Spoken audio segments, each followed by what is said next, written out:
Hello मेरे प्यारे साथियों, कैसे हो आप सभी। स्वागत है आप सभी का आपके अपने इस YouTube चैनल पर समय पथ पीसीएस एकेडमी में। मेरे दोस्तों, हम लोग अभी इस समय NCERT हिस्ट्री की कर रहे हैं और हमने कक्षा 7 की NCERT के 7 चैप्टर्स अच्छे से पढ़ लिए हैं। क्लास 6 की भी हमने NCERT को ख़त्म कर दिया है। और ये NCERT जो भी हल्के में लेता है, प्लीज़ इसको हल्के में मत लेना। ये NCERT से डायरेक्ट क्वेश्चन आपके कॉम्पिटिटिव एग्जाम में बनते हैं, चाहे वो आप किसी भी कॉम्पिटिटिव एग्जाम की तैयारी कर रहे हो, बैंक की, SSC, रेलवे, PCS या नेट, पेट या टेट, किसी भी लेवल की तैयारी कर रहे हो, ये NCERT सबका आधार है, सबका बेस है। इसलिए इसको बिल्कुल भी हल्के में नहीं लेना है। मैं बार बार कहता हूं, इसके जो क्वेश्चंस हैं, इसके क्वेश्चंस आपको कॉम्पिटिटिव एग्जाम में देखने को मिल रहे हैं।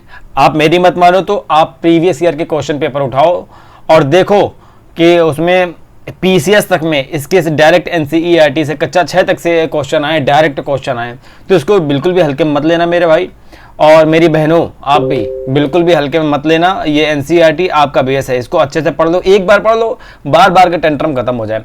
मैं हर चैप्टर के बाद उसके MCQs लेकर आता हूँ। क्यों लेकर आता हूँ? कि ताकि हर चैप्टर से जितने भी प्रश्न बन सकते हैं आपके कॉम्पिटिटिव एग्जाम के लेवल के, वो सारे मैं बना करके लाता हूँ। और ऐसे MCQs पूरे YouTube में आपको कोई देगा नहीं, कोई नहीं बना कर देगा, क्योंकि इसमें लगती है मेहनत। लोग मेहनत का काम नहीं कर रहे हैं, कॉपी पेस्ट वाले तो सब है, ठीक है। तो ये मैं आपके लिए लाता हूं, तो इसका प्लीज़ इसका थोड़ा सा रिस्पेक्ट कर लीजिए और इसको कीजिए अच्छे से। अगर आप चैनल पर नए हैं तो उसको चैनल को सब्सक्राइब कर लेना। अगर चैनल ये वीडियो अच्छा लगे तो लाइक भी कर लेना। कोई बात हो तो कमेंट करना, और अगर हो सके तो मेरे लिए इतना कर देना कि अपने 10-5 यार दोस्तों में, फैमिली पर्सन्स में इसको शेयर करना और सब्सक्राइब करवा देना, ताकि अपना परिवार, ये समय पथ पीसीएस का परिवार और बड़ा हो सके, ठीक है। चलिए हम आते हैं अपने प्रश्न में। जो 50 MCQs है, इसको अब सॉल्व करते हैं और अच्छे से सॉल्व करना। इनमें से कई MCQ, कई मॉक जो हमने ये लेके आए हैं, कई प्रश्न आपको डायरेक्ट एग्जाम में देखने को मिल सकते हैं, ठीक। इसलिए बिल्कुल भी इसको हल्के में मत लेना, मैं बार बार कह रहा हूँ। चलो अब आते हैं क्या कहता है। 1 मिनट बस, ठीक।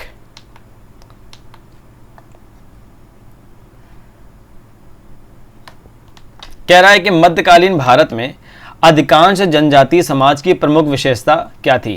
कह रहा है जो मध्यकालीन भारत था उसमें जो अधिकांश जनजातीय समाज था, हमने जनजातीय समाज के बारे में अच्छे से अभी चैप्टर पढ़ाया है। कह रहा है इसकी विशेषता क्या था। वे वर्ण व्यवस्था का कठोर पालन करते थे, वे नातेदारी के आधार पर संगठित थे, वे केवल नगरों में निवास करते थे, या वे केवल व्यापार करते थे। हमने आपको कई बार बताया कि जब कोई भी ऑप्शन में या कोई भी स्टेटमेंट में केवल लगा हो, 99% वो क्या होता है, गलत होता है, ठीक है। और कह रहा है वो केवल नगरों में निवास करते थे। हमने आपको ऐसा तो बताया ही नहीं, हमने तो कहा था वे नगरों से और इन सब से बहुत दूर निवास करते थे। उनका अपना एक माहौल होता था, अपना एक समाज है। वे ज़्यादातर जंगलों में निवास करते थे, प्राकृतिक संसाधनों का इस्तेमाल करते थे। वे केवल व्यापार करते थे, नहीं भैया, केवल व्यापार भी नहीं करते थे। वे वर्ण व्यवस्था का कठोर पालन करते थे, नहीं, ये भी बिल्कुल सही नहीं है, क्योंकि हमने आपको बताया था कि वो वर्ण व्यवस्था का पालन नहीं करते थे। उनका अपना सिस्टम था, अपना व्यवस्था थी जिसका, और वो ये जो कई तो ऐसे थे कि हिंदू व्यवस्था या वर्ण व्यवस्था या जाति व्यवस्था, इसका पालन बिल्कुल नहीं करते थे, इसको मानते ही नहीं थे। हालांकि बाद में धीरे धीरे वे इस व्यवस्था में शामिल होना उन्होंने शुरू कर दिया था। तो option number B is the correct answer. वे जो थे नातेदारी के आधार पर संगठित होते थे, ठीक। नातेदारी अर्थात कुल या कबीले के आधार पर। Most tribal societies were organized on the basis of kinship rather than the varna system. बात समझ में आ गई। अगला प्रश्न कह रहा है, निम्नलिखित में से कौन सी गतिविधि जनजातीय समुदायों की आजीविका का प्रमुख आधार नहीं थी। आजीविका यानी जो भी उनका जीवन यापन करना है, उसका प्रमुख आधार, बेस नहीं था। कौन? शिकार, संग्रहण, पशुपालन या समुद्री जहाज निर्माण। तो हमने आपको बताया था जो जनजाति थे, जनजाति लोग यानी जनजातियां जो जंगलों में रहती थी, ठीक है, और वो क्या करते थे, शिकार करते थे, शिकार करके उन चीज़ों को कलेक्शन करते थे, संग्रहण करते थे, ठीक, शिकार करते थे, संग्रहण करते थे, पशुपालन भी करते थे, लेकिन वो क्या नहीं करते थे, समुद्री जहाज निर्माण, इन सब से उनका कोई लेना देना नहीं था। तो option number D is the correct answer. अगला कह रहा है जनजातीय समाजों के इतिहास के पुनर्निर्माण में इतिहासकारों ने किस स्रोत का विशेष उपयोग किया? जो जनजातीय समाज था उसके इतिहास के पुनर्निर्माण में, उसको फिर से बनाने में, जनजातीय समाज के जो इतिहास को फिर से बनाने में, फिर से जानने में, फिर से लिखने में जो हिस्टोरियंस हैं उन्होंने किस सोर्स का विशेष प्रयोग किया, विशेष उपयोग किया है? मतलब कह रहा जो हिस्टोरियंस हैं किस सोर्स के माध्यम से जनजातीय सोसाइटीज़ के बारे में इन्होंने जानना शुरू किया, पता करना शुरू किया। विदेशी सिक्के? नहीं भैया, विदेशी सिक्के बिल्कुल नहीं। ताम्रपत्र? नहीं, हमने ताम्रपत्र के बारे में जनजातियों से कोई रिलेशन ही नहीं बताया। शिलालेख? नहीं जी। जो मौखिक परंपराएं हैं, जनजातियां क्या करती थी, ये लिखित रूप में कुछ नहीं रखती थी। ये क्या करती थी, इनमें मौखिक रूप से चीज़ें प्रचलित थी कि कोई चीज़ है, कोई इनके पारंपरिक चीज़ है, वो हमने अपने बेटे को बताया, मेरे बेटे ने अपने बेटे को बताया, उसने अपने बेटे को बताया, तो ऐसे मौखिक रूप से आगे चीज़ें चलती थी। तो B is the right answer. oral traditions are an important source because many tribes left few written records। ठीक, क्योंकि मौखिक परंपराएं प्रमुख स्रोत है। जनजातियां जो लिखित अभिलेख हैं वो कम छोड़ती थी, इसलिए मौखिक परंपराएं एक मेन सोर्स हो गया, इंपॉर्टेंट सोर्स हो गया। अगला क्वेश्चन कह रहा है निम्नलिखित में से किस जनजाति का संबंध पंजाब क्षेत्र से था? अगर मान लो ये आपके क्वेश्चन या ये वाला आपके एग्जाम में आ जाए तो क्या आप इसको कर लोगे कि किस जनजाति का संबंध पंजाब क्षेत्र से था? और ये आ सकता है ये वाला question, very important. Bhil, Gond, Khokhar या संथाल, बताइए इनमें से क्या सही है? कौन सी जनजाति का संबंध किससे है? पंजाब क्षेत्र से। हमने आपको बताया था, अगर आपने चैप्टर अच्छे से पढ़ा है, तो जो खोखर हैं, ऑप्शन सी, इनका संबंध पंजाब क्षेत्र से था। Option C is the right answer. मध्यकाल में पंजाब क्षेत्र में खोखर जनजाति अत्यंत प्रभावशाली थी। The Khokhars were an influential tribe in Punjab during the medieval period. ठीक, अगला आ जाते हैं। कह रहा अकबर ने किस जनजाति मुखिया को मनसबदार नियुक्त किया था? अकबर जो थे उसने किस जनजाति के मुखिया को क्या नियुक्त किया था? मनसबदार नियुक्त किया था। और मनसबदार कौन है? हमने आपको मनसबदार के बारे में बताया था ना, मनसबदार कौन है? इसका आंसर आप कमेंट सेक्शन में करोगे, क्योंकि हमने अभी पिछले वाले ही एमसीक्यूज में और पिछले वाले चैप्टर में इसको अच्छे से पढ़ाया है। नहीं जानते हो तो अभी मुगल साम्राज्य वाला चैप्टर पढ़ो, लेकिन ये आपका होमवर्क है कि मनसबदार के बारे में बताओ। ठीक है, मनसबदार किस जनजाति मुखिया को इन्होंने मनसबदार घोषित किया था? दुर्गावती, कमाल खान गक्खर या वीर नारायण या संग्राम सिंह? जल्दी बताइए इसका सही उत्तर क्या है। तो हमने आपको बताया था कि जो अकबर थे, अकबर ने गक्खर प्रमुख कमाल खान को मनसबदार बनाया था। Akbar appointed Kamal Khan Gakhar as a mansabdar. किसको बनाया था? कमल खान गक्खर को। ठीक है, निम्नलिखित, अगला कह रहा है निम्नलिखित में से कौन सी जनजाति पश्चिमी एवं मध्य भारत में व्यापक रूप में फैली हुई थी? कौन सी जनजाति? और ये वाला भी क्वेश्चन पूछ सकता है एग्जाम में। अगर मान लो एग्जाम में बैठो और यही सोचो, क्वेश्चन आ गया कि बताइए कौन सी जनजाति ऐसी है जो पश्चिमी और मध्य भारत में बहुत हद तक, काफ़ी हद तक फैली हुई थी? भील, नागा, अहोम, गारो? जल्दी बताइए। अगर आपने ध्यान से पढ़ा होगा मेरा चैप्टर तो हमने आपको बताया था कि गारो, नागा, अहोम ये कहाँ थी? ये नॉर्थ ईस्ट में दिखाया था। यानी कि अगर ये भारत है तो हमने यहां पर दिखाया था कि नहीं दिखाया था? अगर ध्यान से देखा होगा तो पता होगा। और जो भील जनजाति है वो पश्चिमी और मध्य भारत में ठीक ठाक रूप से फैली हुई है। Option number A is the correct answer. The Bhils were widely spread across western and central India. बात समझ में आई कि नहीं आई? अगला कह रहा है चेरो जनजाति का प्रमुख क्षेत्र कौन सा? चेरो जनजाति, इसका प्रमुख क्षेत्र बताओ। गुजरात, बिहार एवं झारखंड, असम या पंजाब? जल्दी बताइए चेरो जनजाति का प्रमुख क्षेत्र कौन सा था? और ये सारी जनजातियां और इनका क्षेत्र आते हैं क्वेश्चन में। आप पीसीएस की तैयारी करो, एसएससी की करो, किसी की चीज़ की भी करो, ये चीज़ें पूछी जाती हैं। चेरो जनजाति का प्रमुख क्षेत्र कौन सा था? तो भैया हमने बताया था कि चेरो जो जनजाति थी उनका वर्तमान बिहार और झारखंड इन क्षेत्रों में वो रहती थी। यानी option number B is the correct answer. ठीक है। अगला कह रहा है कि 1591 में यानी 1591 में चेरो जनजाति किस मुगल सेनापति ने चेरो जनजाति पर किस मुगल सेनापति ने आक्रमण किया था? चेरो जनजाति यानी जो आज के बिहार और झारखंड में इनका क्षेत्र था ये, तो इसी चेरो जनजाति पर एक मुगल सेनापति ने आक्रमण कर दिया था।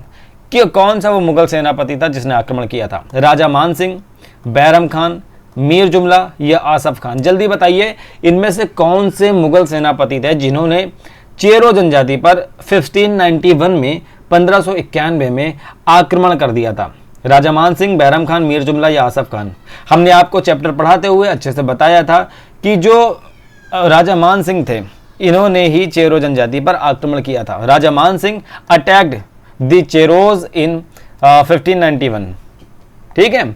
अगला कह रहा, निम्नलिखित में से कौन सा खाना बदोश व्यापारी समुदाय सबसे महत्वपूर्ण माना जाता है? कौन सा खाना बदोश व्यापारी समुदाय था जो कि सबसे महत्वपूर्ण माना जाता है? गोंड, बंजारा, नागा और भील। खाना बदोश हमने बताया था कि जो बंजारे लोग हैं वो एक बहुत ही प्रमुख व्यापारी समुदाय भी हुआ करते थे। बंजारे लोग, क्योंकि आज भी आप बंजारा समुदायों को देखते हो कि ये स्थायी निवास नहीं बनाते, आज यहाँ कल यहाँ परसों यहाँ ऐसे रहते थे। ये लोग क्या करते थे, एक जगह से कोई सामान अगर सस्ता मिल रहा है, मान लीजिए यहाँ पर ए स्थान पर गेहूँ सस्ता मिल रहा है तो वह यहाँ से ए स्थान से गेहूँ खरीदेंगे और बी स्थान में जाएंगे, यहाँ पर गेहूँ को बेच देंगे महंगे दाम पर। और मान लीजिए बी स्थान पर चावल सस्ता है तो यहाँ से चावल खरीद करके वापस सी स्थान पर जाके बेचेंगे महंगा करके। यानी जहाँ जो चीज़ सस्ती होती थी वहाँ से वो खरीद करके दूसरे स्थान में जहाँ महंगा होता था वहाँ बेच करके मुनाफा कमाते थे। कई बार ऐसा भी होता था कि इनको बड़े बड़े व्यापारी इनसे अपना माल भी एक स्थान से दूसरे स्थान पर पहुँचाते थे। हालांकि बंजारे लोग खुद एक व्यापारी थे। ठीक है। Option number B is the correct answer. Banjara were the most important nomadic trading community थे। जो बंजारे लोग थे तो most important nomadic trading community थी, यानी कि बहुत ही महत्वपूर्ण व्यापारी खाना बदोश समुदाय थे। हमने आपको बहुत अच्छे से इसको एक्सप्लेन किया था भाई, अभी भी मैंने अच्छे से ही एक्सप्लेन किया है। हालांकि बंजारों के कारवां को क्या कहते हैं? कारवां क्या होता है पहले ये बताइए। कारवां, ना तो कारवां की तलाश थी ना तो हम सफ़र की तलाश है ना। कारवां क्या होता है? जब बहुत सारे लोग एक साथ चलते हैं ना तो उसको क्या कहते हैं? कारवां। आज भी कहते हैं ना कि कारवां की फिक्र मत कर, तू अकेले चल और अपनी मंजिल को पा जा। ऐसे बहुत बातें होती है। तो कारवां होता क्या है?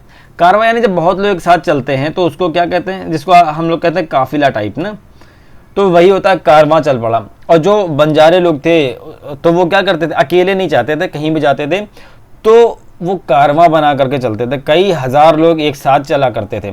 ये लोग बिल्कुल भी अकेले नहीं हुआ करते थे। तो इनके कारवां को कहा क्या जाता था? खेड़ा, टांडा। ये बहुत ही इंपॉर्टेंट है, इसको बिल्कुल भी हल्के में ना लेना। ये वाला क्वेश्चन वेरी इंपॉर्टेंट आ चुका है एग्जाम में। बंजारों के कारवां को क्या कहा जाता है? खेड़ा, टांडा, पलटन या चौरासी? जल्दी बताइए, खेड़ा, टांडा, पलटन या चौरासी? तो option number B is the correct answer, Tanda. जो बंजारे लोगों के कारवां को क्या कहा जाता है? टांडा। को एग्जाम में आ जाके बताइए टांडा क्या है। विकल्प में दे दिया जाए बंजारों का कारवां और बाकी तीन और दे दिया जाएगा। तो अगर आपको पता है तो आप पहचान लोगे कि ये क्या है, ये बंजारों का कारवां है। ठीक, क्या? Tanda. A large caravan of Banjaras were known as the Tanda. Alauddin Khilji ने अनाज की ढुलाई के लिए मुख्यतः किस समुदाय की सेवाएं ली? अनाज की ढुलाई यानी कि अनाज को एक जगह से दूसरी जगह तक ले जाने के लिए जो अलाउद्दीन खिलजी था उसने किस समुदाय की मदद ली थी? तो हमने अभी आपको बताया। हालांकि ये अगर सिंगल क्वेश्चन अगर एग्जाम में आ जाएगा तो शायद आप फंस भी जाओगे। ठीक है, अभी ये MCQs कर रहे हो जो कि आपको पता है कि बातें भी इन्हीं की हो रही हैं। और जो ये बंजारा समुदाय थे, क्योंकि ये एक स्थान से दूसरे स्थान तक ऐसे चलते रहते थे, तो यही बंजारा समुदायों का उपयोग कभी कभी सामान को एक स्थान से दूसरे स्थान तक भेजने के लिए भी किया जाता था।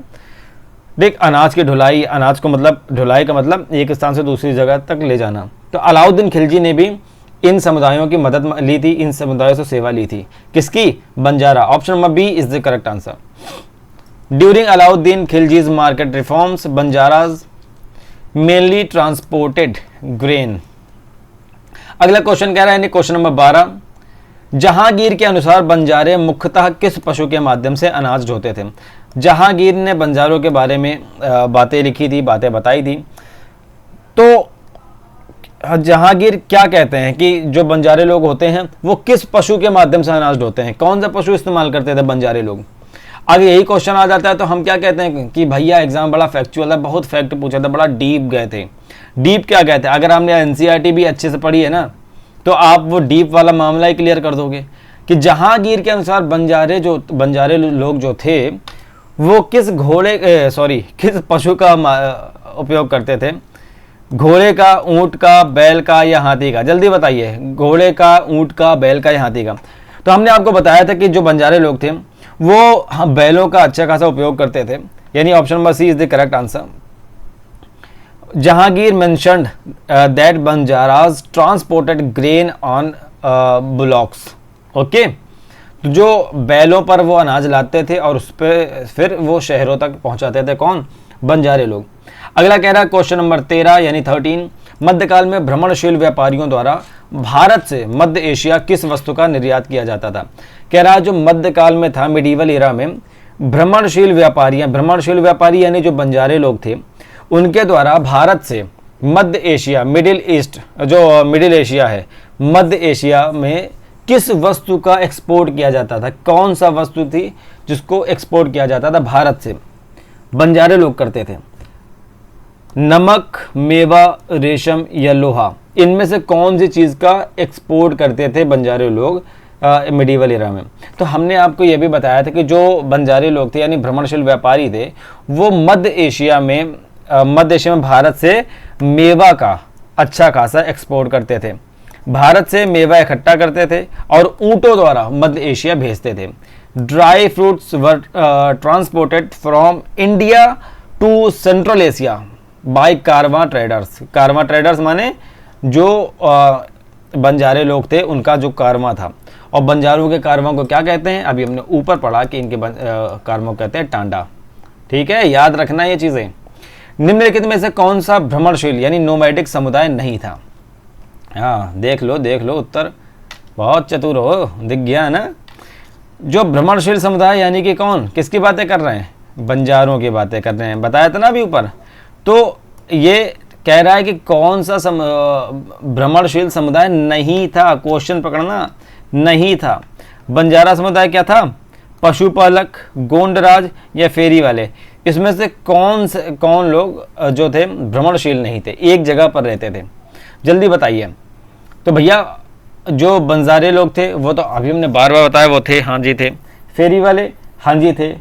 अब बताइए गोंडराज और पशुपालक, इसमें बताइए कि कौन सा सही है?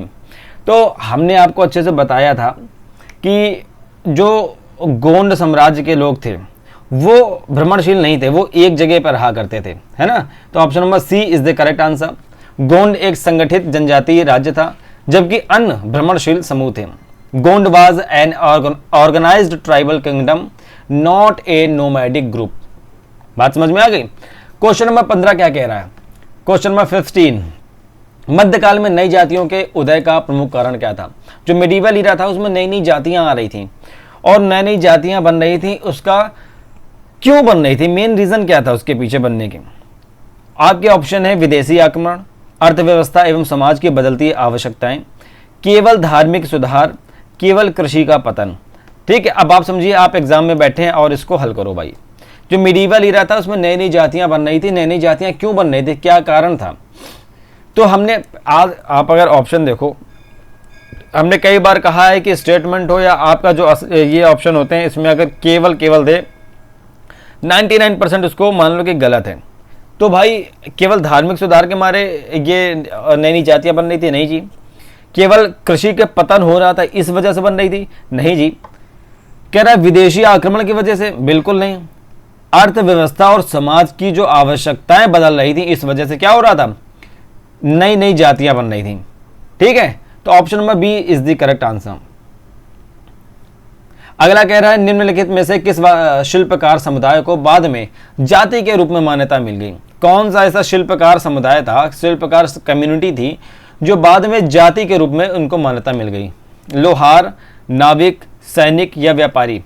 लोहार, नाविक, सैनिक या व्यापारी, इनमें से कौन से ऐसे हैं जो एक समुदाय था पहले, लेकिन बाद में इन्हीं को जाति का नाम दे दिया गया। हम लोग आज भी देखते हैं कि अपने सोसाइटी में, अपने समाज में क्या होता है, लोहार एक जाति के रूप में संबोधित किए जाते हैं कि नहीं किए जाते हैं। तो option number A is the correct answer, लोहार। लोहार, बढ़ई, सुनार, राजमिस्त्री, इनको अलग अलग जातियों के रूप में मान्यता मिल गई थी। ठीक, आगे आ जाओ। Blacksmith and other artisans gradually became recognised as separate castes. अगला क्वेश्चन कह रहा है कि क्वेश्चन नंबर 17, 11वीं से 12वीं शताब्दी के दौरान किन समूहों की शक्ति में उल्लेखनीय वृद्धि हो गई थी। कह रहा है कि 11th टू 12th जो सेंचुरी थी उसके दौरान कौन से ऐसे समूह थे जिनके पावर में, जिनकी शक्ति में बहुत ज़्यादा वृद्धि हो गई थी, बढ़ गई थी। शक, राजपूत, हूण और कुषाण। बताइए, शक, राजपूत, हूण और कुषाण, इनमें से कौन थे जिनकी 11वीं से 12वीं शताब्दी में जिनकी शक्ति बहुत ज़्यादा बढ़ गई थी। तो हमने बताया था कि जो राजपूत लोग थे, बहुत से राजा अपने आप को राजपूत कहलाने का प्रयास भी करते थे। क्यों? क्योंकि इनकी शक्ति बहुत ज़्यादा बढ़ गई थी और राजपूत कहलाने के बाद अपनी एक राजनीतिक वैधता भी स्थापित हो जाती थी, है ना। तो Rajput groups became increasingly powerful during the 11th to 12th centuries. जो राजपूत ग्रुप्स थे वो पावरफुल हो गए थे। कब हो गए थे? 11 से 12वीं सेंचुरीज में। ठीक, नेक्स्ट क्वेश्चन देखते हैं। नेक्स्ट क्वेश्चन नंबर 18 यानी क्वेश्चन नंबर 18, निम्नलिखित में से कौन सा राजपूत वंश नहीं था? कौन ऐसा था इन चारों में जो राजपूत नहीं था? चंदेल, चालुक्य, हूण और प्रतिहार। चंदेल, चालुक्य, हूण और प्रतिहार, इनमें से कौन ऐसे थे जो राजपूत नहीं थे? जल्दी बताइए। चंदेल, चालुक्य, हूण और प्रतिहार। हमने आपको बताया था कि जो ये हूण लोग थे ये विदेशी समुदाय थे, जबकि बाकी जो चंदेल हैं, चालुक्य हैं और प्रतिहार है ये राजपूत थे, लेकिन हूण कौन थे? ये विदेशी थे। ठीक, the Huns were foreign invaders while the others were Rajput dynasties. बाकी कौन से थी? राजपूत डायनेस्टीज थी, लेकिन हूण जो थे विदेशी समुदाय थे। अगला क्वेश्चन क्या कह रहा है? गोंडवाना क्षेत्र में स्थानांतरित कृषि यानी शिफ्टिंग कल्टीवेशन को क्या कहा जाता है? जो गोंडवाना रीजन था उसमें जो शिफ्टिंग कल्टीवेशन होता है उसको क्या कहा जाता है? सिंचित कृषि, स्थानांतरित कृषि, गहन कृषि या मिश्रित कृषि? भाई स्थानांतरित कृषि को बोल रहा है तो स्थानांतरित कृषि को क्या बोलोगे? स्थानांतरित कृषि ही तो बोलोगे। तो option number B is the correct answer. Gond लोग क्या करते थे? जंगल साफ करते थे और कुछ समय तक खेती करते थे और फिर दूसरी जगह चले जाते थे। जैसे मान लीजिए ये एरिया है कोई, यहाँ बड़े बड़े पेड़ हैं, ठीक है, बड़े बड़े पेड़ हैं और एकदम घना एरिया है, तो ये लोग क्या करते थे? इस पेड़ को पहले काटते थे, फिर जो छोटी छोटी झाड़ियाँ होती थी उन सब में आग लगा देते थे। आग लगने के बाद ये जगह होगी खाली, अब इस जगह पर बीज डालते थे, फसल उगाते थे और जब तक ये उर्वर मतलब कि ठीक ठाक उपजाऊ रहती थी ज़मीन, खेती करते थे। इसके बाद इस खेती को छोड़ देते थे और कहाँ चले जाते थे? दूसरे एरिया में। दूसरे एरिया के ऐसे ही पेड़ काटते थे, झाड़ियाँ जलाते थे, वहाँ करते थे, वहाँ से फिर तीसरे एरिया में। तो ये क्या हो रहा है? एक एरिया से दूसरे एरिया जा रहे हैं ना, तो ये स्थानांतरण कर रहे हैं। तो इसी को कहा गया स्थानांतरित खेती।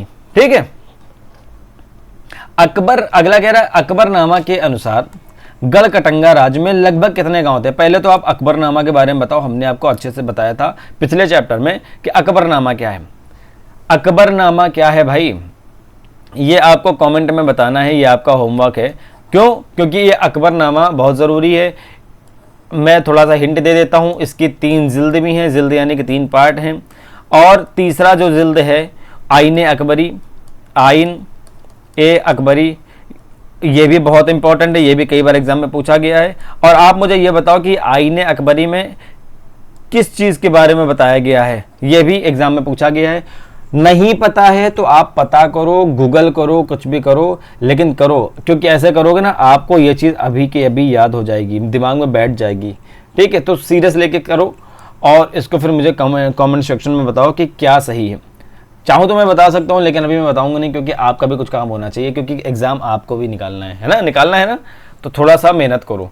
बताया था, पढ़ाया था, अगर नहीं पढ़ाया तो पिछली क्लासेस देखो, अकबरनामा को बहुत अच्छे से मैंने एक्सप्लेन किया और बहुत इंपॉर्टेंट है ये।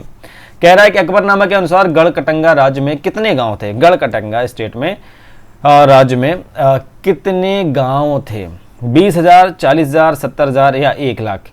जल्दी बताइए कि जो गढ़कटंगा राज था उसमें कितने गांव थे अकबरनामा के अनुसार। हमने आपको बताया था कि गढ़कटंगा राज्य में जो 70,000 गांव थे उसमें, और ये अकबरनामा में इसके बारे में बताया गया है। ठीक है, अगला क्वेश्चन कह रहा है, क्वेश्चन नंबर 21 यानी 21, निम्नलिखित कथनों पर विचार कीजिए। Consider the following statements. Gond शासकों ने सिंचाई के लिए तालाब और बांध बनवाए थे। जो गोंड शासक थे उन्होंने सिंचाई के लिए क्या किया था, तालाब बनवाए थे और बांध बनवाए थे। गोंड शासकों ने कृषि उत्पादन बढ़ाने का प्रयास किया था। गोंड राज्य पूर्णतः खाना बदोश व्यवस्था पर आधारित था। पूर्णतः ये देखो, पूर्णतः आ गया या केवल आ जाए, ऐसी चीज अगर स्टेटमेंट में आ जाए तो लगभग ये हो जाता है गलत। ठीक है, क्योंकि पूरी तरह अगर ये बोल दिया जाए कि पूरी तरह ऐसा है, तो भाई पूरी तरह तो कोई चीज नहीं होती। गोंड राज पूर्णतः खाना बदोश व्यवस्था पर आधारित था, नहीं जी। गोंड शासकों ने कृषि उत्पादन बढ़ाने का प्रयास किया था, हाँ जी किया था। गोंड शासकों ने कृषि के लिए तालाब और बांध बनवाए थे, हाँ जी बनवाए थे। 1 और 2 सही है, यानी कि option number A is the correct answer. ठीक, Gond rulers encouraged irrigation and agriculture, their kingdom was not entirely nomadic. उनका जो राज्य था पूरी तरह खाना बदोश नहीं था, वो इरिगेशन और एग्रीकल्चर पर भी उन्होंने ध्यान दिया था, उसको भी बढ़ावा किया था। गढ़कटंगा राज्य की प्रसिद्ध शासिका कौन है, गढ़कटंगा, जिसके बारे में अकबरनामा में बताया गया है कि इसमें 70,000 गांव थे, बताया गया है 70,000 गांव थे। और कह रहा है कि ये गढ़कटंगा राज्य की एक प्रसिद्ध शासिका के बारे में बताया गया है। वो प्रसिद्ध शासिका कौन थी जिन्होंने हार नहीं मानी थी, जो झुकी नहीं थी मुगलों के सामने, मर जाना कबूल कर लिया लेकिन उन्होंने झुकना कबूल नहीं किया। बताइए, who was the famous queen of Garhakatanga, Rani Abbakka, Durgavati, Chennamma या लक्ष्मीबाई। कौन थी रानी अबक्का, दुर्गावती, चेन्नम्मा या लक्ष्मीबाई? अक्सर हमारे हिस्ट्री में कई ऐसी महिलाएं हैं, कई ऐसी स्त्रियां हैं जो वीरता से, जो बहादुरी से, जो हमारे एक आदर्श के तौर पर बन सकती हैं, लेकिन अधिकतर हम शासिकाओं को, महिलाओं को जानते नहीं हैं।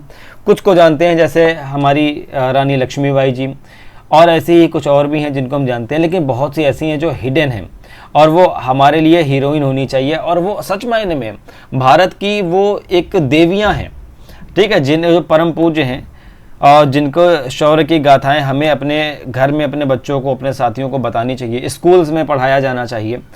लेकिन अफसोस की बात है कि हम उनसे दूर होते हैं, हमें पता नहीं होता, और हम विदेशियों की कथा कहानियों से इतना प्रेरित हो जाते हैं, लेकिन अपने ही यहाँ के जो शूरवीर लोग हैं उनसे हम परिचित नहीं हो पाते, उनको हम पहचान नहीं पाते, जान नहीं पाते।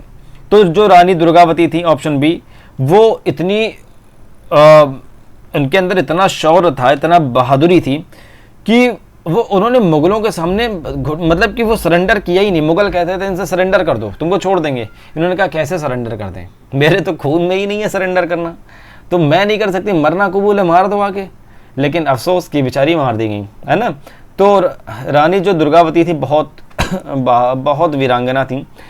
रानी दुर्गावती गोंडराज गढ़कटंगा की वीर एवं प्रसिद्ध शासिका थी। अगला कह रहा है, रानी दुर्गावती ने किस मुगल सेनापति के विरुद्ध संघर्ष किया था? Against which Mughal commander did Rani Durgavati fight? किसके विरुद्ध किया था? राजा मान सिंह, आसफ खान, बैरम खान या अब्दुल रहीम खान खाना? इनमें से किसके विरोध में संघर्ष किया था रानी दुर्गावती ने? रानी दुर्गावती कौन थी? गढ़कटंगा की शासिका की। और ये रानी दुर्गावती ये अपने पुत्र के नाम पर शासन करती थी। क्यों? क्योंकि पुत्र जो थे वो नाबालिग थे, वो बच्चे थे, है ना, तो उनके नाम पर शासन करती थी। तो किस मुगल सेनापति के विरुद्ध संघर्ष किया था? राजा मान सिंह, आसफ खान, बैरम खान या अब्दुल रहीम खान खाना? तो हमने आपको बताया था कि ये जो अकबर के सेनापति आसफ खान थे, आसफ खान यानी ऑप्शन नंबर बी, इनके विरोध में इन्होंने इनसे लड़ी थी, इनसे इनका युद्ध हुआ था और इनके सामने सरेंडर करने से अच्छा इन्होंने मौत को गले लगाना समझा। अगला कह रहा है क्वेश्चन नंबर 24, निम्नलिखित में से किस जनजातीय राज्य ने मुगलों का लंबे समय तक सफलतापूर्वक विरोध किया था? कौन सा ऐसा था? Which tribal kingdom successfully resisted the Mughals for a long time? किस मुगल शासक ने किस जनजातीय राज्य ने मुगलों का लंबे समय तक क्या किया था? सफलतापूर्वक विरोध किया था, सफलतापूर्वक। गलकटंगा, अहोम, भील या गक्खर? कौन सा ऐसा था जनजातीय राज्य जिसने मुगलों का विरोध किया था, वो भी सफलतापूर्वक? गलकटंगा, अहोम, भील, गक्खर? जल्दी बताइए। तो हमने आपको ये भी बताया था कि जो अहोम का साम्राज्य है, अहोम का राज्य है, जो कि लगभग 600 सालों तक चला था, है ना, और ये कहाँ था? नॉर्थ ईस्ट आज का जो है भारत का, वहाँ मान लो मुगलों को कई बार पराजित किया और लंबे समय तक ये स्वतंत्र भी रहा। ये ऐसे थे कि यहाँ पर जनजातीय क्षेत्र ज़्यादा थी, असम के आसपास ब्रह्मपुत्र की घाटियों में, तो वहाँ पर ये लोग मुगल ज़्यादा दिन तक टिक नहीं पाए और अहोम राज्य इतना पराक्रमी था कि ज़्यादा दिन तक किसी को भी टिकने नहीं दिया अपने शौर्यता से। ठीक। अहोम राज्य मुख्यतः वर्तमान भारत के किस राज्य में? कह रहा the Ahom kingdom was mainly located in present day. Important question है। ठीक, देखने में सरल लग रहा है, देखने में छोटे लगे घाव करे गंभीर। तो ऐसे क्वेश्चन जब हमारे एग्जाम में आते हैं तो हमें क्या करते हैं? कंफ्यूज कर देते हैं। अगर मान लीजिए इसमें बिहार, उड़ीसा, झारखंड ये लिखा है, चलो अच्छी बात है। इसमें अगर और ऐसे ही सिक्किम और ऐसे ही कुछ राज्य मिला दे नॉर्थ ईस्ट के जो वहाँ पर उसमें तब नहीं थे, तो आप कंफ्यूज हो जाओगे। पश्चिम बंगाल मिला दे, है ना, तो आप कंफ्यूज हो जाओगे। हालांकि ये तो ऑप्शन बिल्कुल सरल दिए हैं। कह रहा अहोम राज्य वर्तमान भारत के किस राज्य में स्थित था? बिहार, असम, उड़ीसा, झारखंड। तो हमने आपको अहोम जो था असम राज्य में था, आज के असम राज्य में था। Option number B is the correct answer. अगला कह रहा है अहोम राज्य के संस्थापक कौन माने जाते हैं? Who is regarded as the founder of the Ahom kingdom? Sukaphaa, Suhungmung, Pratap Singh या गदाधर सिंह? ये भैया बहुत इंपॉर्टेंट क्वेश्चन है। ठीक है, अगर आपसे पूछ लिया गया कि अहोम राज, तो चलो ठीक है, इसका ये बताओ कि संस्थापक कौन माना जाता है? Who is regarded as the founder of the Ahom kingdom? Sukaphaa, Suhungmung, Pratap Singh, Gadadhar? कईयों ने तो ये नाम ही पहली बार सुने होंगे, है ना, लेकिन ये इंपॉर्टेंट है भाई। यही तो होते हैं फैक्चुअल क्वेश्चन, अगर पूछ लिया तो बता नहीं पाओगे। तो अहोम राज्य के संस्थापक कौन माने जाते हैं? अहोम राज्य के संस्थापक माने जाते हैं सुकाफा। 13वीं शताब्दी में सुकाफा ने अहोम राज्य की स्थापना की थी। Sukaphaa founded the Ahom kingdom in the 13th century. ठीक है, कौन माने जाते हैं भैया? सुकाफा माने जाते हैं, सुकाफा जी। ठीक है, सुकाफा ने 13th सेंचुरी में क्या किया था? अहोम राज्य की स्थापना करी थी। अहोम राज्य कहाँ था? अहोम जो कि आज के असम में पड़ता है, असम में। बात समझ में आई कि नहीं आई? और यही अहोम साम्राज्य ने मुगलों का सफलतापूर्वक विरोध जताया था, मतलब मुगलों को ज़्यादा दिन टिकने नहीं दिया था अपने यहाँ पर। निम्नलिखित कथनों पर विचार कीजिए। Consider the following statements. Ahom समाज में प्रत्येक वयस्क पुरुष को राज्य की सेवा करनी पड़ती थी। इस श्रम व्यवस्था को पाइक प्रणाली कहा जाता है। Very important question, very important question, आपके किसी भी एग्जाम में ये आ सकता है, डायरेक्ट आ सकता है।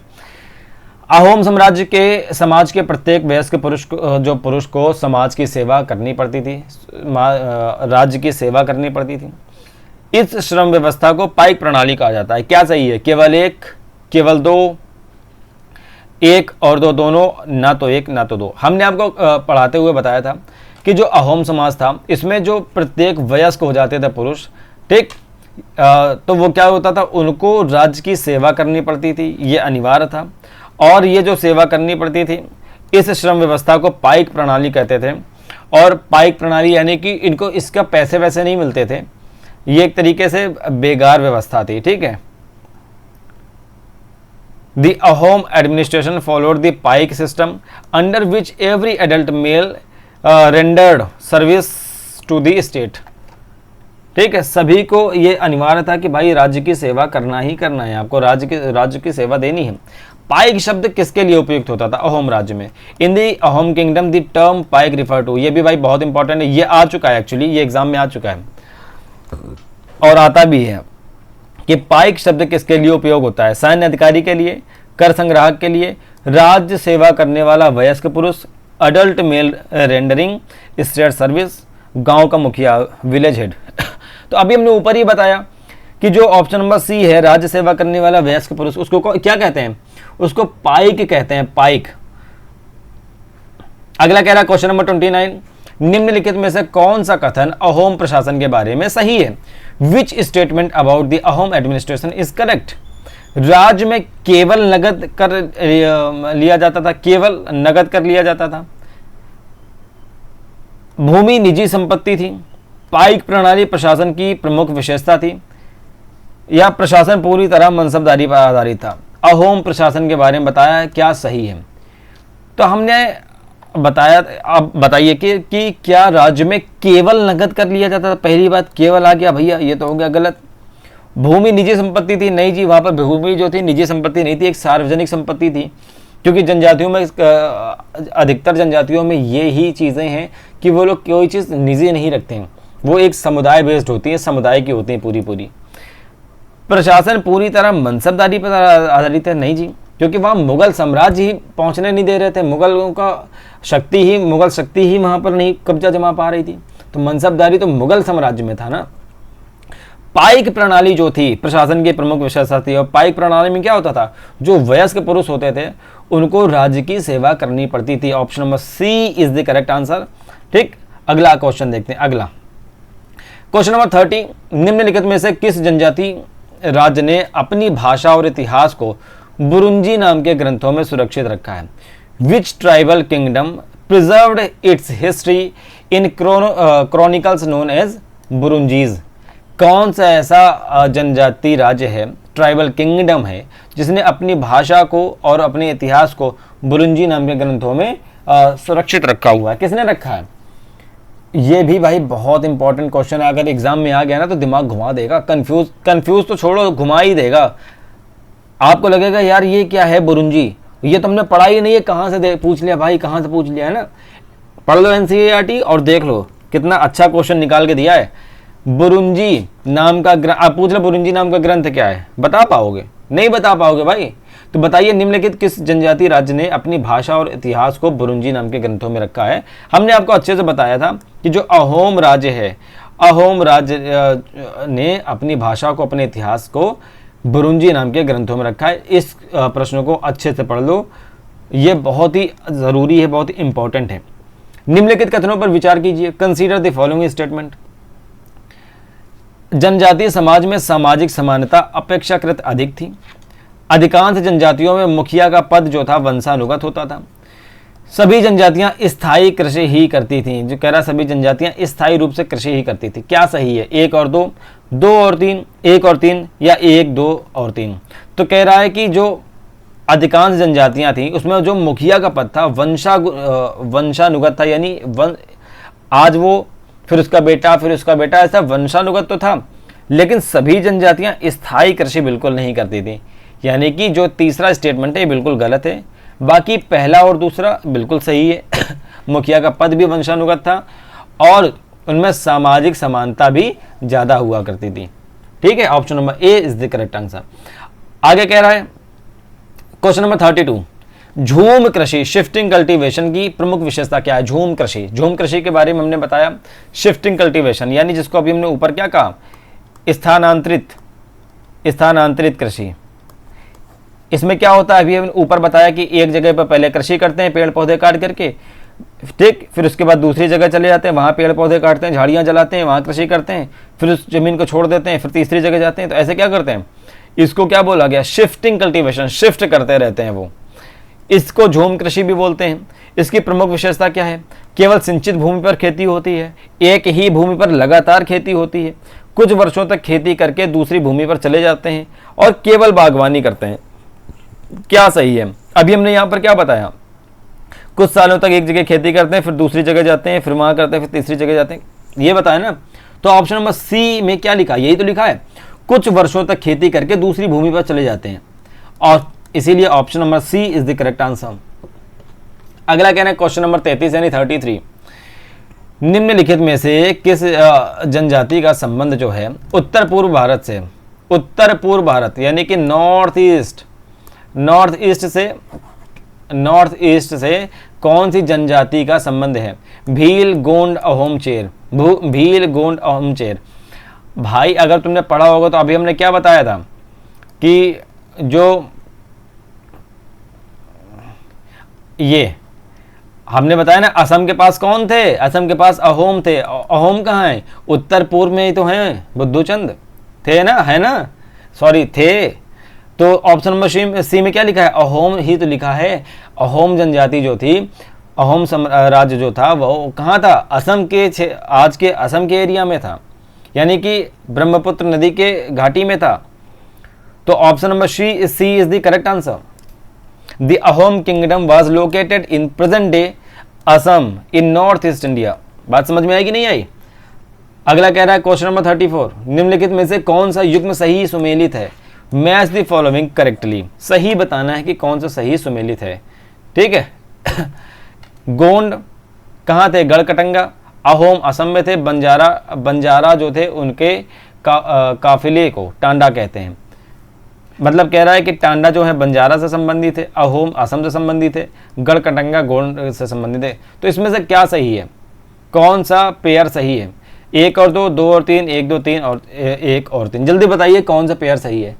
अगर भैया सही से पढ़ा होगा तो आप जान पाओगे कि ये तीनों पेयर बिल्कुल सही हैं। बंजारों के काफिलों को टांडा कहते हैं। अहोम साम्राज्य असम में है, असम में था।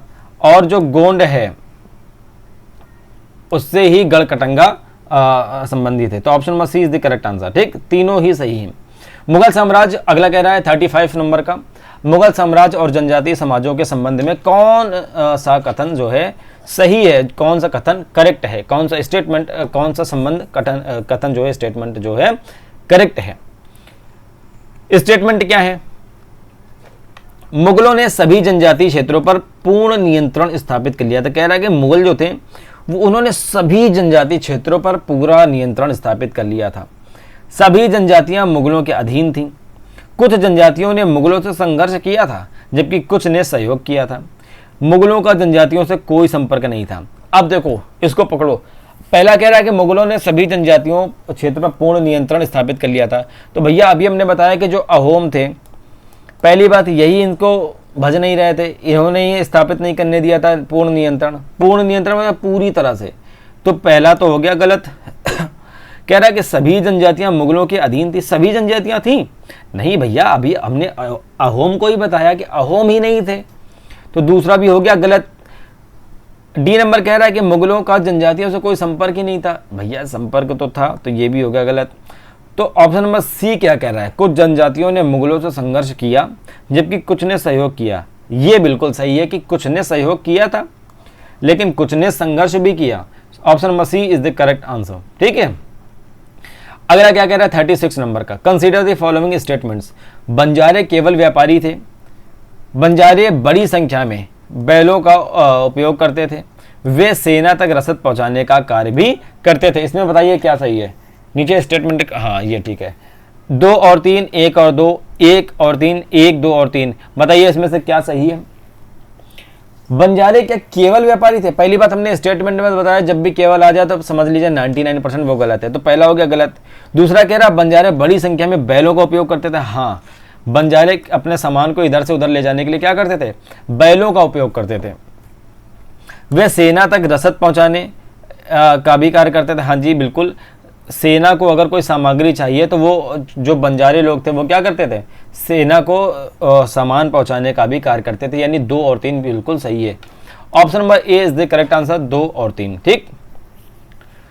अगला कह रहा है 37। बस आ गए हैं, 50 क्वेश्चन है टोटल, 37 में आ गए हैं। बने रहो, 13 बचे हैं बस। निम्नलिखित में से किस जनजाति राज्य का इतिहास बुरुंजी ग्रंथों में मिलता है? ये भी इंपॉर्टेंट क्वेश्चन है, आपके एग्जाम में डायरेक्ट देखने को मिल सकता है कि किस जनजाति राज्य का जो इतिहास है, हिस्ट्री है, बुरुंजी नाम के ग्रंथों में मिलता है। तो हमने ऊपर बताया था कि जो अहोम साम्राज्य है इनका इतिहास और भाषा कहाँ है? बुरुंजी नाम के ग्रंथों में। Option number C is the correct answer.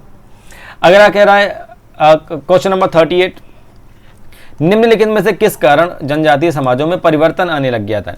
कृषि का विस्तार, राज्यों का विस्तार, व्यापार का विकास, या सभी? जनजातीय समाज जो था पहले क्या था? ये वर्ण व्यवस्था नहीं मानते थे, ये जाति व्यवस्था नहीं मानते थे, ये हिंदू हमारे जो सनातनी व्यवस्था है उसको नहीं मानते थे, कर्मकांड नहीं करते थे। इनकी अपनी अलग व्यवस्था थी, ये अपने ही आधार से चलते थे, अपने नियम कानून थे। लेकिन धीरे धीरे जब इन सारी चीज़ों का वर्ण व्यवस्था का प्रसार हुआ, जाति व्यवस्था का प्रसार हुआ, कर्मकांड बड़े इनके यहाँ तक पहुँचे, तो धीरे धीरे ये भी इन्हीं समाज में शामिल होना शुरू हो गए। ठीक है, कृषि का विस्तार होने लगा था, इससे प्रभावित हुए, राज्यों का विस्तार हुआ, इससे प्रभावित हुए, व्यापार का विस्तार हुआ, इससे प्रभावित हुए। यानी कि उपर्युक्त तो सभी इन फिर जनजाति समाज में इन सभी कारण से क्या आने लगा, परिवर्तन आने लग गया था। Expansion of agriculture, trade and kingdoms transformed tribal societies. इन्होंने क्या कर दिया, ट्रांसफॉर्म कर दिया, बदल दिया, एकदम परिवर्तन कर दिया ट्राइबल सोसाइटीज में। अगला कह रहा है 39 number question, consider the following statement. निम्नलिखित कथनों पर विचार कीजिए। सभी जनजातियां एक समान सामाजिक एवं आर्थिक जीवन जीती थी। जो सभी जनजातियां थी वो एक तरीके के सामाजिक और आर्थिक जीवन जीती थी। अगला कह रहा है विभिन्न क्षेत्रों की जनजातियों की जीवन शैली अलग अलग थी। कह रहा है कि अलग अलग क्षेत्रों में जो जनजातियां थी, मान लो यहाँ ए पर हैं तो यहाँ की जनजाति ये अलग तरीके की जीवन शैली लाइफ स्टाइल को अपनाए है। दूसरी एरिया में गए तो बी एरिया में गए तो यहाँ की अलग अपनाए। तो इसमें क्या सही है, केवल एक, केवल दो, एक और दो, दोनों, ना तो एक ना तो दो। तो भैया सभी जनजातियां एक समान सामाजिक और आर्थिक जीवन जीती थी क्या? जल्दी बताइए, दोनों स्टेटमेंट पढ़िए और इसका सही आंसर क्या है जल्दी बताओ। भाई सभी जनजातियां एक तरीके के सामाजिक और आर्थिक जीवन थोड़ी ना जिएंगी, तो पहला तो बिल्कुल गलत हो गया ना। दूसरा कह रहा है विभिन्न क्षेत्रों में, अलग अलग क्षेत्रों में जो जनजाति थी अपना उनका अलग लाइफ स्टाइल होता था अपने तरीके का। हाँ जी ये बिल्कुल सही है, यानी option number B is the correct answer. केवल दो इसमें सही है। ठीक, अगला कह रहा है निम्नलिखित में से कौन सा कथन इस अध्याय की मूल अवधारणा का सबसे अच्छी तरह व्यक्त करता है। अभी जो हमने ये चैप्टर देखा तो इसको सबसे अच्छी तरह इसका कोर थीम कौन निकाल के देता है। सभी जनजातियां राज्य व्यवस्था से बाहर थी। मध्यकालीन भारत में जनजातीय समाज स्थिर और अपरिवर्तनीय थे, यानी वो उनमें परिवर्तन नहीं होता था। अगला कह रहा है जनजातीय खानाबदोश और बसे हुए समुदाय समय के साथ बदलते रहे तथा उनका राज्यों और समाज से निरंतर संपर्क रहा।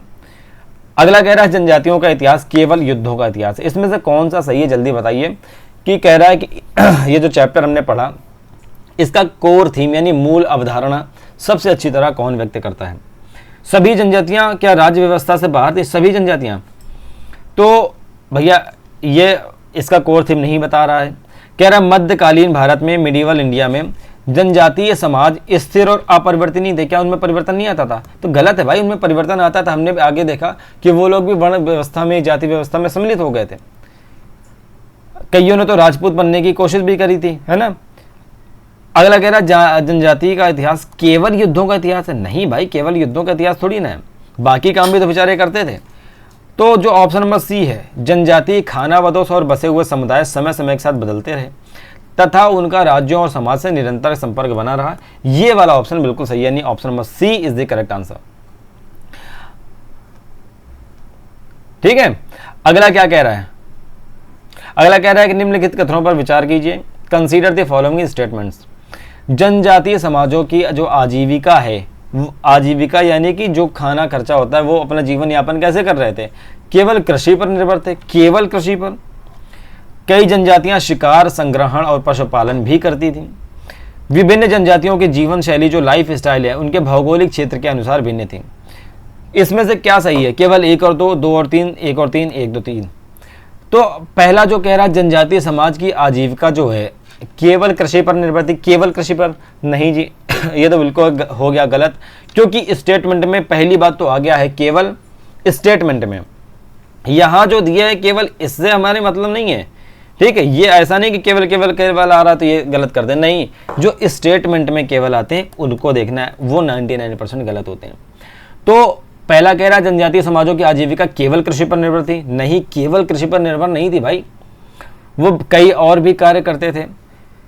कई जनजातियां शिकार, संग्रहण और पशुपालन करती थी। जी बिल्कुल करती थी। विभिन्न जनजातियों के जीवन शैली उनके भौगोलिक क्षेत्र के अनुसार भिन्न थी, यानी कि अलग अलग एरिया में रहने वाले जो जनजातीय लोग थे वो अलग अलग कार्य करते थे, वो अलग अलग लाइफस्टाइल जीते थे। ये भी बिल्कुल सही है, यानी 2 और 3 सही है। Option number B is the right answer. ठीक है, अगला आ जाते हैं। निम्नलिखित में से कौन सा युग्म सही सुमेलित है? Which of the following pairs is correctly matched. Gond जो है वो गढ़ कटंगा से संबंधित है। अहोम असम से संबंधित है, भील पश्चिमी भारत से संबंधित है, या चेरो बिहार एवं झारखंड से संबंधित है। इसमें से कौन सा युग्म सही सुमेलित है, जल्दी बताइए। आपके विकल्प हैं 1 2 3, 2 3 4, 1 2 3 4 और 1 और 4। जल्दी बताइए इसमें से क्या सही है। गोंड गढ़कटंगा, अहोम असम, भील पश्चिम भारत, चेरो बिहार एवं झारखंड।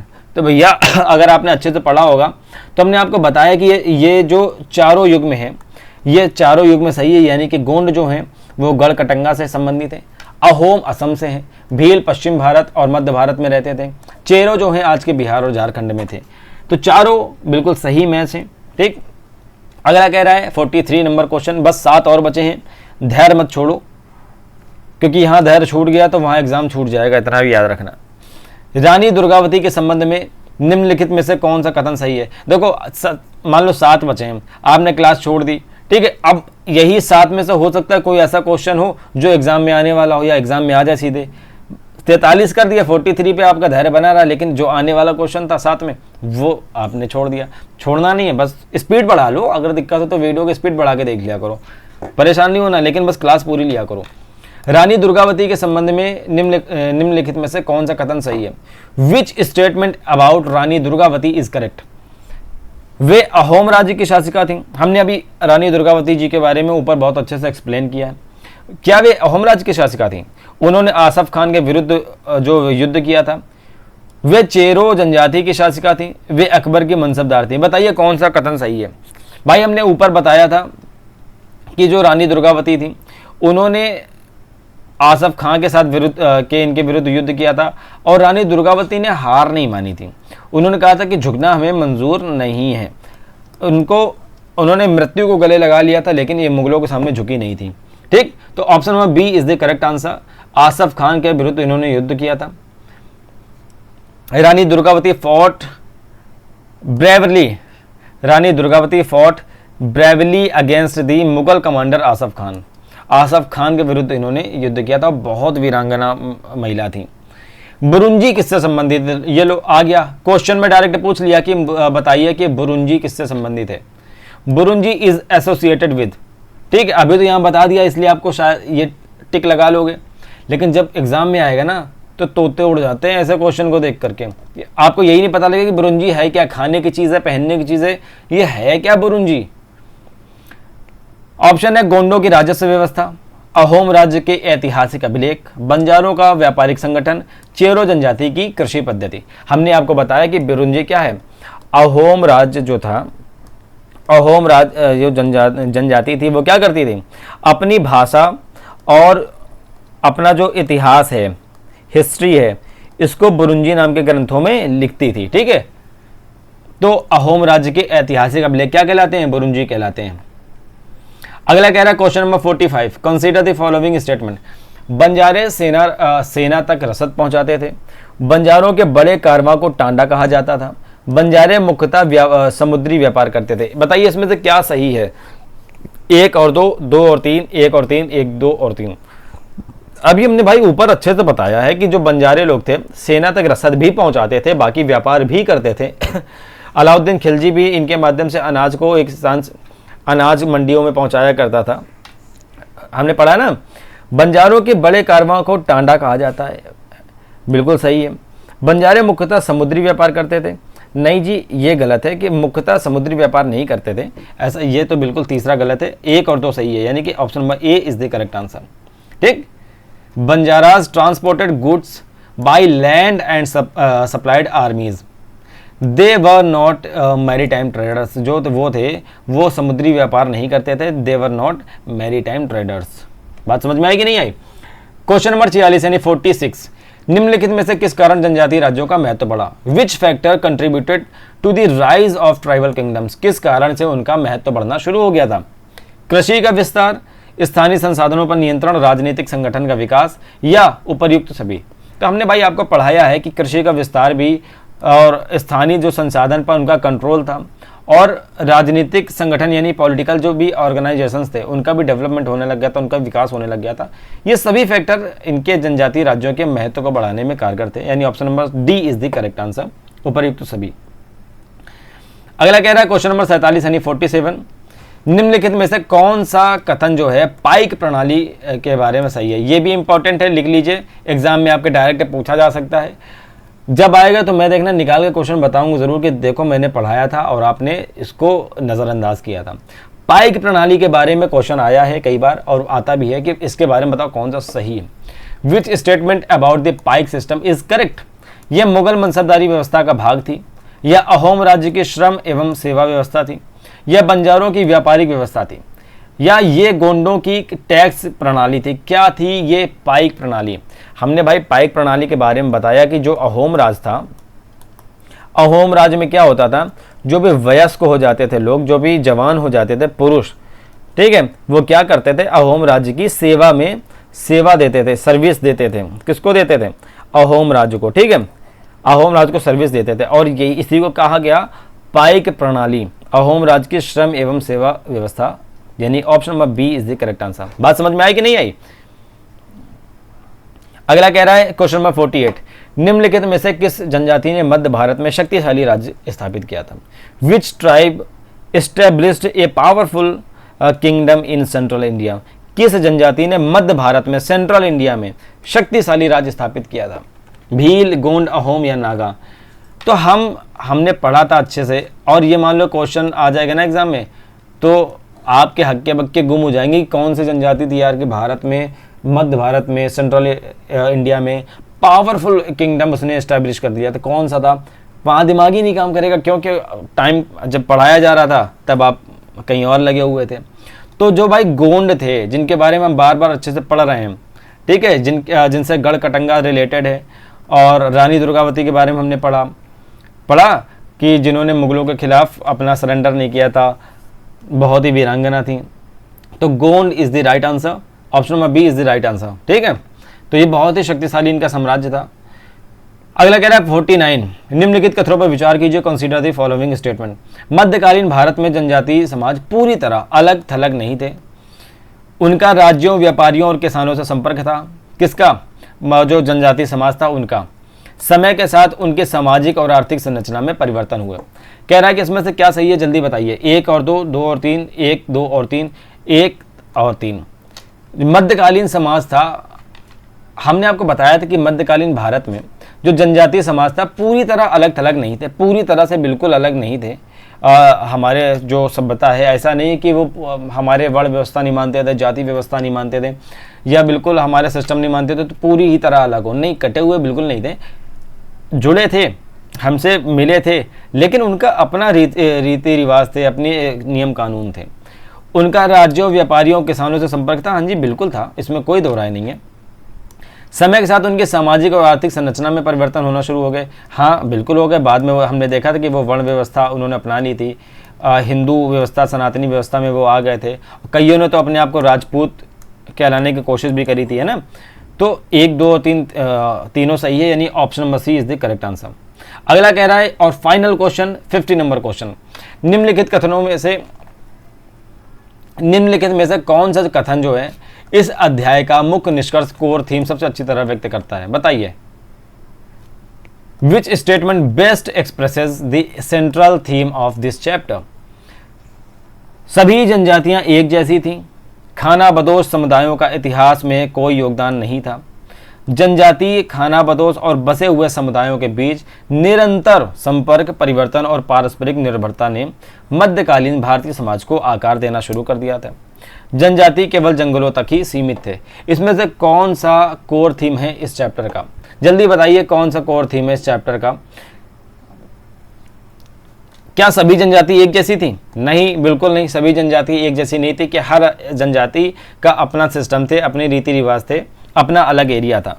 खानाबदोश समुदायों का इतिहास में कोई योगदान नहीं है। क्या जो कह रहा है कि जो खानाबदोश समुदाय है तो उनका इतिहास में कोई योगदान ही नहीं है? नहीं भाई, योगदान बिल्कुल है, तो ये भी हो गया गलत। अगला कह रहा है जनजाति, खानाबदोश और बसे हुए जो समुदाय हैं उनके बीच निरंतर संपर्क, परिवर्तन, पारस्परिक निर्भरता मध्यकालीन भारतीय समाज को आकार दिया। हाँ, ये बिल्कुल सही बात है कि जो जनजाति लोग थे, खानाबदोश जो लोग थे या बसे हुए समुदाय थे, इनके बीच कनेक्टिविटी थी, परिवर्तन हो रहे थे, एक दूसरे पर निर्भर थे। आज भी हम लोग निर्भर होते हैं ना कि जैसे मान लीजिए आपको शहद चाहिए, तो शहद कौन लाएगा? शहद तो भैया वही लाएगा ना कि जो जंगलों से या पेड़ों से या प्राकृतिक चीज़ों से संबंधित है। ये शहर में बेचेंगे, शहर वाले इनको पैसे देंगे, तो हर कोई एक दूसरे से कनेक्टेड होता है। ठीक, आज भी जनजातियां केवल जंगलों तक ही सीमित थी? नहीं जी, बिल्कुल जंगलों तक ही थोड़ी सी नहीं सीमित थी। तो ऑप्शन नंबर सी आपका सही है, यानी जनजातियां खानाबदोश और बसे हुए जो समुदाय थे उनके बीच संपर्क था, परिवर्तन हो रहे थे, पारस्परिक निर्भरता थे, और उन्हीं सब ने मध्यकालीन समाज, भारतीय समाज को, यानी मिडिवल जो भी इंडियन सोसाइटी थी उसको धीरे धीरे बदलना शुरू कर दिया था, आकार देना शुरू कर दिया था।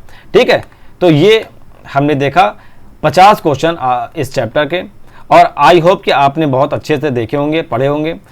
और एक चीज़ मेरे भाई, मेरी बहनों, मेरे साथियों, याद रखना कि ये जो मैं 50 क्वेश्चन लाता हूँ इनको अच्छे से पढ़ा करो, देखा करो। इसमें से कई क्वेश्चन आप डायरेक्ट एग्जाम में देखने को पाओगे। ठीक है, अभी देख लोगे तो बार बार का टंट्रम खत्म हो जाएगा। और जो मैं एनसीईआरटी के क्लासेस ला रहा हूँ, जो आ चुकी हैं, उन सभी को देख लो, ये वो सभी मैंने बहुत अच्छे से एक्सप्लेन करी है, बहुत अच्छे से पढ़ाई हुई है।